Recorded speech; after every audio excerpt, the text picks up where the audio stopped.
साथ सजदा करने का हुक्म है, एक साथ। फसजदल मलाइकतु कुल्लुहुम अजमऊन, तमाम फरिश्तों ने एक साथ सजदा किया और सबने सजदा किया सिवाय इब्लीस के। अब यहीं से दो मसलक निकला है, एक है मसलक के इनकारी और एक है मसलक के ताबुदी। मसलक के ताबुदी का मतलब ये हुआ अल्लाह को माना जाए और अल्लाह जिसे जिसे मानने के लिए कहे उसे भी माना जाए। और इस मसले का बानी बुलबुल मलाइका हजरत जिब्रील अमीन अलैहिस्सलाम है।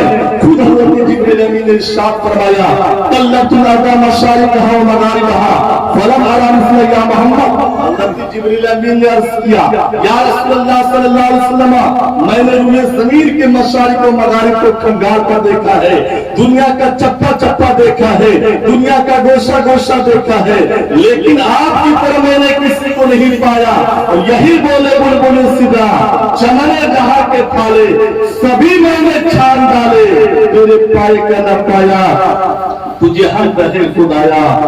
जिब्राइल का मसलक है कि अल्लाह को मानो और अल्लाह जिसे जिसे मानने के लिए कहे उससे भी माना जाए। और एक है मसलक के इनकारी, इस मसलक का बानी बारगाह सबियत का धुतकारा इब्लीस है।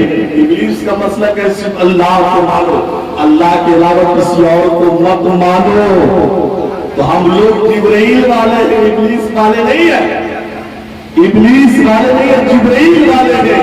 हमको जिब्राइल के मसलक पर अमल करना है, इब्लीस के पीछे पीछे नहीं जाना है। जरूर ये है कि अल्लाह को मानो। अल्लाह एक पाक है, बेअयब है और अल्लाह ने अपने महबूब को तमाम उलूब और नुकूस से पाक और पवित्र पैदा फरमाया है। नबी से पहले कोई चीज नहीं बनाई गई। नबी ने इरशाद फरमाया, अव्वल मा खलक़ल्लाहु नूरी व कुल्लु खलाइक़ मिन नूरी व अना बि नूरिल्लाह। अल्लाह ताला ने सबसे पहले मेरे नूर को पैदा फरमाया और मेरे नूर से पूरी कायनात को पैदा फरमाया। और मैं अल्लाह का नूर हूं, मैं अल्लाह का नूर हूं। और जरूरत है कि ईमान को अगर मजबूत करना है, पहले ईमान जरूरी है कि पहले नमाज जरूरी है। आपने 10 रुपए का नोट देखा है कि नहीं देखा? पहले 1, उसके बाद 0, है कि नहीं? फिर 1 0 बढ़ा दिए, कितना हो जाएगा? फिर 1 0 बढ़ाइए, फिर 1 0 बढ़ाइए, ऐसे बढ़ाते चले जाइए। पता क्या चला? एक है तो सब है। इसी तरह से ईमान है, नमाज है, रोज़ा है, ज़कात है, खैरात है, सदक़ात है, कुर्बानी है, दीगर तमाम मसाइल है, लेकिन ईमान नहीं है। न नमाज है, न रोज़ा है, न ज़कात है, न खैरात है, न सदक़ात, कुछ भी नहीं। ईमान असल है। ईमान है तो नमाज पढ़नी पड़ेगी, ईमान है तो साहिब इस्तिताअत होने के बावजूद ज़कात देनी होगी। मेरे दोस्त, लेकिन आज लोगों ने गलत फायदा उठाना शुरू कर दिया है। जब तक गुर्बत की जिंदगी गुजारते तो ठीक, अल्लाह एक है, नबी आखिरी नबी है। माह मुहर्रम बाबरकत महीने में इमाम हुसैन का नाम लेकर के तारीफ सुना दियो। जब तुमको अल्लाह ने दौलत इसलिए दी थी ताकि तुम दौलत के नशे में दूसरे की बहू और बेटियों की इज्जत और आबरू को लूटो। नहीं, अल्लाह ने दौलत इसलिए दी थी ताकि तुम गरीबों का सहारा बनो, ताकि तुम जो है मदरसे में ताउन करके अपना सही जगह तैयार करने के लिए तैयार हो जाओ। अल्लाह ने दौलत इसलिए दी थी ताकि तुम मदरसा में जो है मदरसे की तामीर में ताउन करो। अल्लाह ने दौलत इसलिए दी थी ताकि तुम्हारे मोहल्ले में जो यतीम बच्चे हैं उसका सहारा बन जाओ। मेरे दोस्त, दौलत के नशे में आकर के अल्लाह ने फरमाया,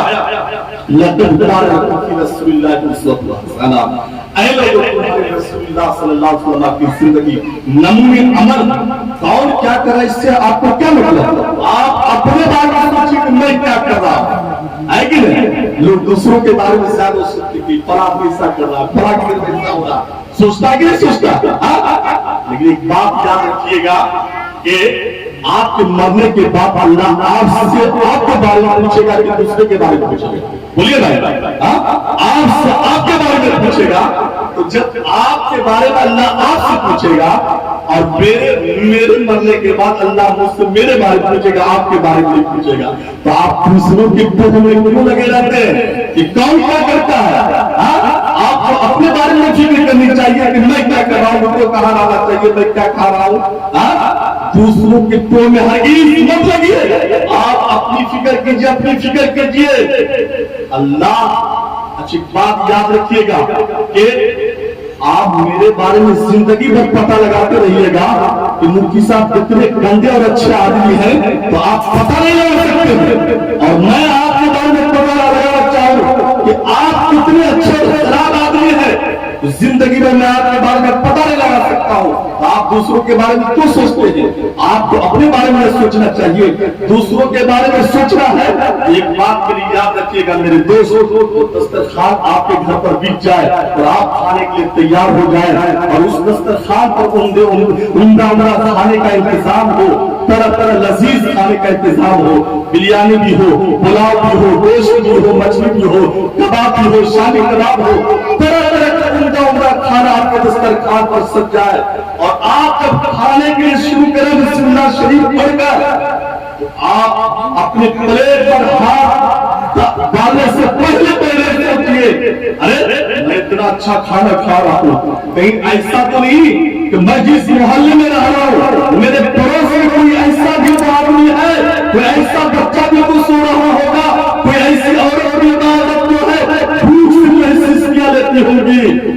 کاش اس وقت آپ کو آدمیت آواز سے اور انسانیت چھوڑے خدا کی قسم آپ ایک پلیٹ پلاؤ گوشت کو لیجیے اور اس بچے کو دے دیجیے، اگر آپ نے اس کو پیٹ میں بھر دیا ہے، اللہ تبارک و تعالیٰ میری عقیدہ بولتی ہے کہ اللہ تعالیٰ آپ کے لیے روزوں کے دروازے کھول دے گا۔ لیکن آپ اس وقت دوسروں کے بارے میں نہیں سوچیے گا۔ جب آپ بستر پہ جائیے تو آپ اپنے بال بچوں کے بارے میں سوچیے، آپ اپنے گھر کے بارے میں سوچیے، آپ اپنے بہو بیٹی کے بارے میں سوچیے، آپ اپنے بیٹے کے بارے میں سوچیے، آپ اپنی بیٹی کے بارے میں سوچیے۔ یہ قوم ذلیل و رسوا ہو جائے گی، نبی نے ارشاد فرمایا یہ زمین پر جب جب بدتمیزیاں ہوتی رہیں گی، حرام کام کھلے عام ہوتے رہیں گے، نبی نے ارشاد فرمایا کہ کبھی زلزلے کا شکار ہوں گے، کبھی طوفان آئیں گے، کبھی بھوکم آئیں گے، کبھی آندھی طوفان سیلاب کے سب چپیٹ میں چلے جائیں گے۔ میرے دوست اللہ کی بارگاہ میں اپنی پیشانی کو جھکائیے اور اللہ کو راضی کرنے کی کوشش کیجیے۔ میرے دوست دنیا 4 دن کی زندگی ہے اور کھلونے والی زندگی ہے، اس تماشے میں رہ کر دوسروں کے خیال میں مت پڑیے، اپنے بارے میں زیادہ سوچنے کی کوشش کیجیے۔ اللہ تبارک و تعالیٰ سے دعا کہ مولا تعالیٰ ہم سب کو سننے سے زیادہ عمل کرنے کی توفیق عطا فرمائے۔